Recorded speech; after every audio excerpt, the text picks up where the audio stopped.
विदाई त फटवो चाहे फार देवोगे।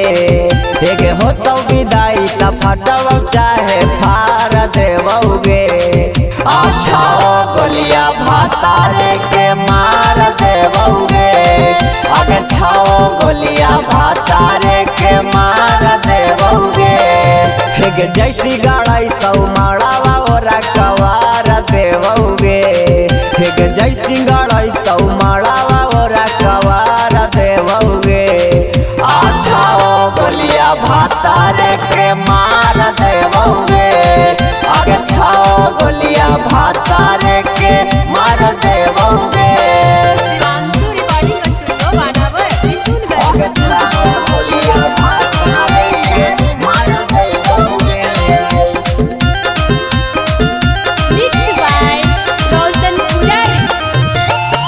तोरे चाकर में हमर जिंदगिया हो तो खराब गे। एक बात ना मानवो भरदम पीले रहवो शराब गे।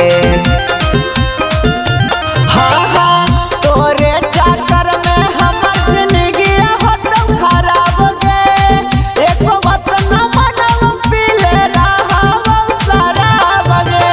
तोरे चक्कर में सौंसे देहिया जार लेवोगे।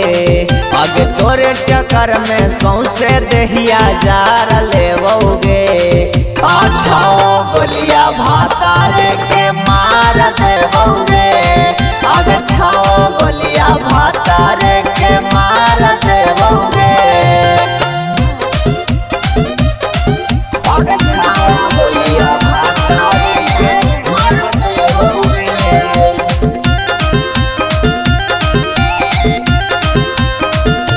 हेगे रौशन पुजारिया पर आई लौना माया गे। जाके तू बास गे निछौड़ी जी लगाया गे।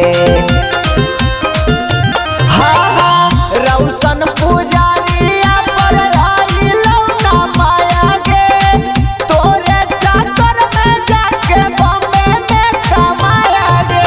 ड्राइवर के खींची कलरावा नीचे उतार देवोगे।